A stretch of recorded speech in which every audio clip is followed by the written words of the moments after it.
Masalah pintu takut. Takut. Kenapa dukun-dukun itu kalau kita masuk ke tempatnya selalu gelap, ada tengkorak, remang-remang. Karena antum harus takut dulu. Kalau ada rasa takut, bisa dikuasai sama dia. Tapi kalau tidak takut gak bisa. Orang yang mau dihipnotis, kalau akidahnya benar gak bisa dihipnotis tuh. Setannya gak berani. Gitu kan? Dan ini kita harus hati-hati teman-teman sekalian, karena pintu takut ini selalu ditunggang oleh syaitan. Saya kasih contoh begini. Kalau ada satu rumah di Indonesia ini, anggap di Bali sinilah, karena antum lagi di Bali. Ada satu rumah teman-teman sekalian, di situ ada orang bunuh diri, gantung diri. Kira-kira mau beli rumahnya nggak? Jawab jujur ya. Kenapa nggak mau? Hah? Setelah saya jelaskan malam ini, beli besok ya. Diskonnya buat saya. Baik. Banyak orang jawabannya takut. Kenapa takut? Ada ruh gentayangan. Baik, simpan contoh itu. Ada contoh kedua teman-teman. Ada satu rumah, tadi bunuh diri ya. Sekarang satu rumah dibunuh oleh perampok. Mau beli rumahnya nggak? Sama juga. Masya Allah cuma 3 orang yang jawab, yang lain berani semua. Nggak mau juga beli. Kenapa? Takut. Ada ruh gentayangan. Teman-teman sekalian, ambil dari saya malam ini dengan izin Allah. Ini ilmu dari wahyu, bukan dari saya. Tidak ada ruh gentayangan. Nggak ada ceritanya dalam Islam kuburan terbuka pocongnya keluar. Nggak ada itu. Nggak ada tangan dari kloset tarik-tarik orang. Itu semua dusta. Dusta. Perusakan akidah dari media-media syaitan nih. Sinetronnya, filmnya, segala macam. Manusia bisa berubah jadi singa lah, bisa beginilah, macam-macam. Dusta. Dusta. Nggak ada dalam Islam. Nggak ada. Dari mana dalilnya? Nggak ada ruh gentayangan. Baik, dengarkan hadisnya. Hadis yang mulia. Hadis riwayat Bukhari. Suatu hari Nabi SAW pernah mengantar jenazah sahabatnya. Waktu jenazah tersebut ditaruh di kuburan, kata Nabi SAW, kalau seseorang mukmin meninggal dunia, siapa orang mukmin teman-teman sekalian? Orang yang sudah menggabungkan antara rukun Islam sama rukun iman. Kalau antum syahadat sudah, muslim, alhamdulillah, sholat 5 waktu, zakat, puasa Ramadan, haji, sudah dikerjain. Ditambah dengan keimanan, yakin Allah ada, yakin malaikat ada mencatat, yakin diturunkan dalam Al-Quran, yakin ada Rasul yang mengajarkan Nabi Muhammad SAW, ada diterima pahalanya hari kiamat, maka itu namanya mukmin. Ditambah dengan mengimani qada dan qadar. Kalau ada orang sholat, Allah ada nggak ya? Malaikat catat nggak ya? Hari kiamat saya terima nggak? Ini masih muslim, belum mukmin, masih level di bawah. Pertama muslim dulu baru mukmin. Makanya dalam hadis disebutkan ada iman, ada Islam, ada iman, ada ihsan, gitu kan? Ini level-levelnya. Nah kata Nabi SAW, kalau orang mukmin menggabungkan antara rukun Islam sama rukun iman, sholat yakin Allah ada, sholat begini dan seterusnya, maka akan datang kepadanya 3 sosok malaikat pada saat meninggal. Dan ini teman-teman bukan dongeng saya ceritakan, ini hadis Nabi, berita wahyu yang pasti kita semua akan saksikan. Demi Allah ini benar, ini wahyu, gitu kan? Malaikat datang, di kiri kanannya malaikat rahmah yang membawa kain kafan dari surga, yang satu malaikat maut diubun-ubun kepalanya sambil berkata, ya ayyatuhan nafsul mutmainnah irji ila rabbiki radiyatan mardiyah. Hai jiwa yang baik, keluarlah kepada rahmat dan pengampunan Tuhanmu. Kata Nabi SAW, ruhnya keluar lebih mudah daripada air dari mulut kendi, cepat sekali. Begitu keluar, belum sesaat keluar ditangkap oleh malaikat rahmah, dibungkus dengan kain kafan dari surga, dibawa ke langit. Begitu dibawa ke langit, menembus 7 lapis langit, semua malaikat-malaikat di atas langit sana berkata, ruhnya siapa ini? Sungguh mulia ruh ini. Kenapa? Kata Nabi SAW, karena ruh itu mengeluarkan bau yang lebih wangi daripada bau kasturi. Semoga kita semua insya Allah termasuk. Maka kata Nabi SAW, malaikat rahmah mengatakan ini fulan bin fulan, namanya yang paling mulia di dunia. Lalu kemudian ditembuskan sampai langit ke-7, lalu kemudian terdengar suara dari langit ke-7. Allah Azza wa Jalla berkata, catatkan hambaku termasuk penghuni surga, kembalikan dia di dunia, di sana saya ciptakan, di sana pula saya akan bangkitkan. Diantar ruhnya bersamaan jasadnya diantar oleh kerabatnya. Baru 3 langkah mereka jalan, dia masih bisa, ruh ini masih mendengarkan suara sendal mereka. Lalu malaikat datang mendudukkan dia lalu berkata, siapa Tuhanmu, siapa nabimu, apa kitabmu? Lalu dia kalau orang beriman, kata Nabi SAW, Allah berfirman, yuthabbitullahu alladhina amanu bil qawli tsabit fil hayatid dunya fil akhirah. Allah akan tetapkan jawaban di lisan orang-orang beriman di dunia. Kalau dia belajari agama ini lalu ditanya kenapa kau sholat, kenapa kau puasa, dia akan punya jawaban dari wahyu. Dan di akhirat kata ulama tafsir adalah yang dimaksud pertanyaan mungkar nakir atau malaikat di kuburan. Ringkas cerita adalah dia akan menjawab Tuhanku Allah, Nabiku Muhammad, kitabku Al-Quran. Pada saat dia jawab jawaban itu teman-teman sekalian, maka tiba-tiba saja kata Nabi SAW, malaikat tersebut membukakan baginya pintu neraka. Azab, siksaan, orang teriak-teriak, api yang berkobar-kobar, dia ketakutan. Kata malaikat, lihat dari apa Allah selamatkan dirimu. Karena kau beriman, kau nggak jadi masuk sini, ditutup. Supaya dia tahu nih, kalau dia berbuat salah akan masuk situ, ditutup. Dibuka pintu surga, dayang-dayang, permadani, istana yang luas, luar biasa. Dia gembira. Lalu kata malaikat, kau akan masuk di sini. Maka si mayit tersebut pun berdoa mengatakan, ya Allah cepatkan waktu, karena aku ingin masuk ke dalam surgaku. Lalu datang di sebelahnya orang yang tampangnya gagah, badannya bersih, wangi, saking sempurnanya kata jenazah ini. Ruh ini berkata, siapa kamu ini? Sungguh sempurna ciptaan Allah pada dirimu. Maka dia berkata, diam dulu. Maka dia berkata, gitu kan?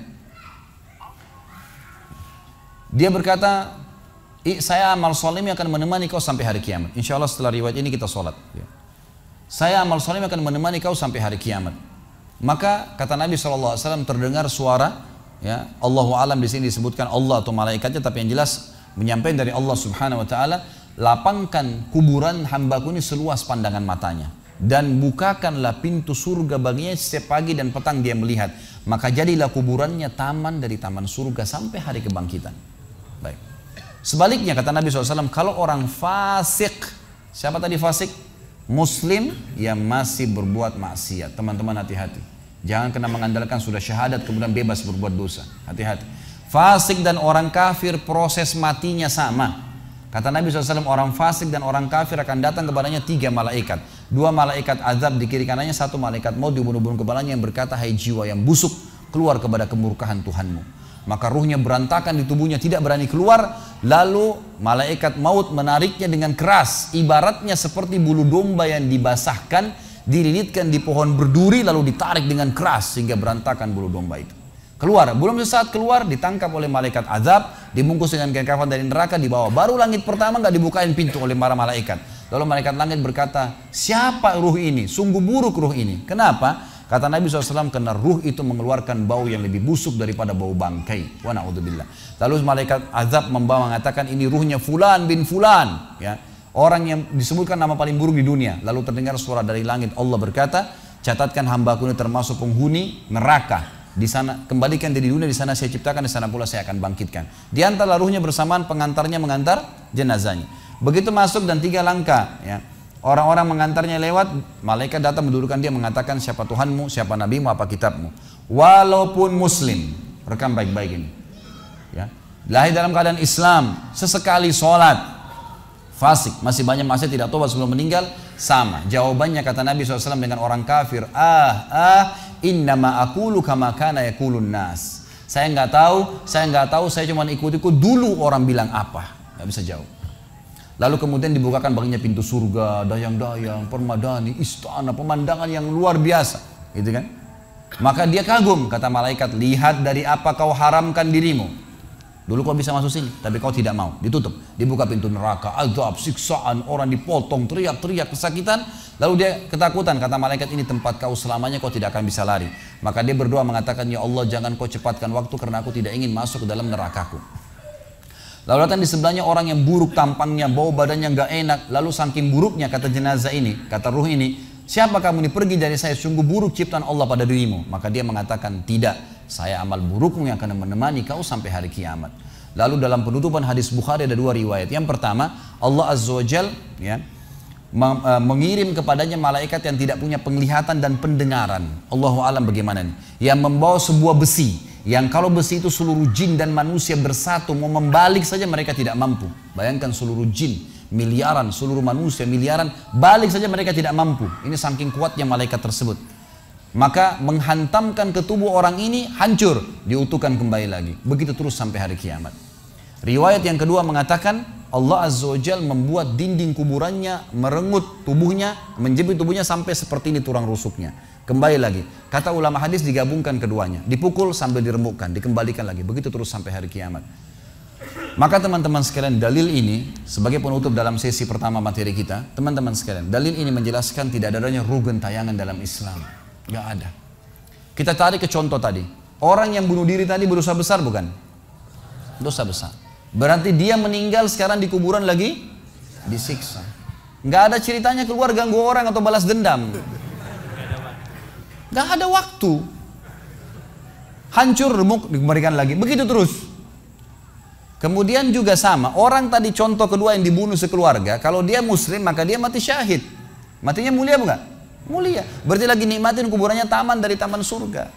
Nggak ada ceritanya tuh mereka keluar lagi ganggu orang. Gitu kan. Jadi mulai sekarang beli rumah yang banyak dianggap keramat tuh. Bacain surah Al-Baqarah, ada semua syaitannya tuh. Harus yakin dengan sabda Nabi SAW, rumah yang dibaca surah Al-Baqarah tidak akan masuk syaitan. Nggak ada. Takut semua syaitannya. Baik, kita tutup dengan kata-kata saya teman-teman sekalian. Lalu dari mana kalau saya beli rumah saya pernah dengar suara bayi di atas rumah, atap rumah saya. Saya pernah dengar suara cangkul di belakang rumah, pintu bunyi sendiri, gitu kan. Itu semua permainan syaitan yang ada di sekitar rumah itu, atau Anda yang bermasalah. Harus diruqyah. Dibacain ayat, ada sihirnya tuh, mungkin pernah mandi dulu ilmu kebal, mungkin pernah ini, mungkin pernah bersemedi, apalah macam-macam yang khurafat ini, maka dia harus diruqyah. Jadi harus diobatin. Baik, begini contohnya, kalau kita lagi lewatin tadi rumah yang orang ada bunuh diri, ini kalau ada syaitan di sini marah dengan saya, tapi saya nggak peduli.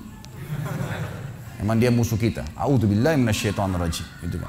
Allah hancurin mereka, gitu kan.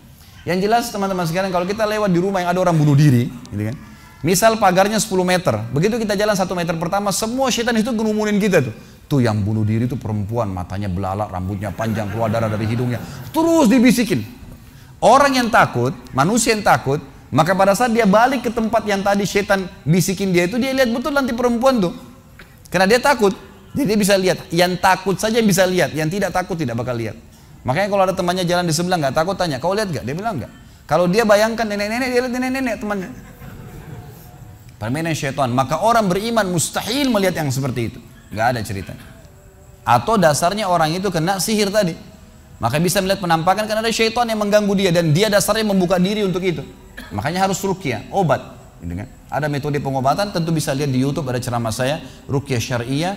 Ya, nama saya diketik, insya Allah ada tata cara yang sudah saya ajarkan caranya mengobatin itu. Tapi yang jelas itu semua permainan syaitan, teman-teman sekalian.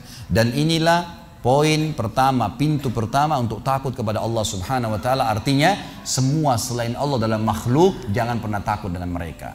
Syaitan pun yang biasa dianggap menakutkan bagi manusia itu dusta semua. Sampai sabda Nabi SAW mulia hadis Bukhari, siapa yang membaca bismillah, bismillah, maka syaitan yang ada di sekitarnya menjadi kecil seperti lalat. Jadi orang yang gambarkan syaitan besar itu tidak benar semua.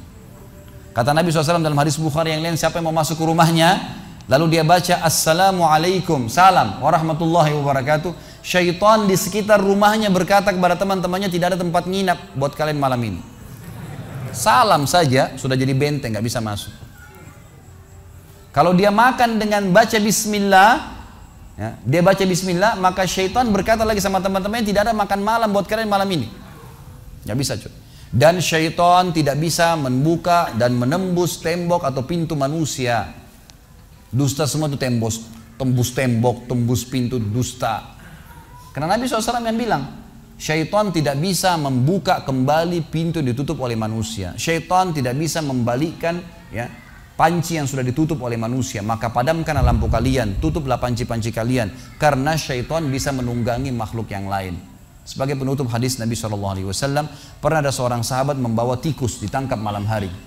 Pada saat ditangkap tikus tersebut, lalu sahabatnya tidak bunuh, dipegang sama dia, dibawa ke masjid. Dia bilang, ya Rasulullah, ini tadi, ya, saya tangkap di rumah saya apain hewan ini? Boleh saya bunuh atau enggak? Kata Nabi SAW, jadi tikus itu sambil ditahan oleh sahabat, kebetulan Nabi SAW punya tikar yang dipakai sholat, di sebelahnya ada lilin kecil, minyak dengan api, gitu kan? Lalu tikus ini sementara Nabi SAW bicara sama sahabat, lepas, menyentuh ya, lilin Nabi SAW, lalu tumpah minyaknya di sejadah, di tikarnya Nabi, terbakar. Kata Nabi SAW, sesungguhnya hewan ini fasiqah, fuaisiqah, buruk, boleh dibunuh, gitu kan? Dan syaitan menunggangi hewan seperti ini untuk membakar rumah-rumah kalian. Tapi mereka tidak bisa membakar langsung. Mereka cuma bisa menggunakan hewan yang kebetulan lewat dan seterusnya. Seperti misalnya setan bisa menggoda manusia lain untuk mengganggu kita, gitu kan. Tapi untuk dia langsung tidak ada ceritanya. Itu semua tidak benar teman-teman sekalian. Insya Allah.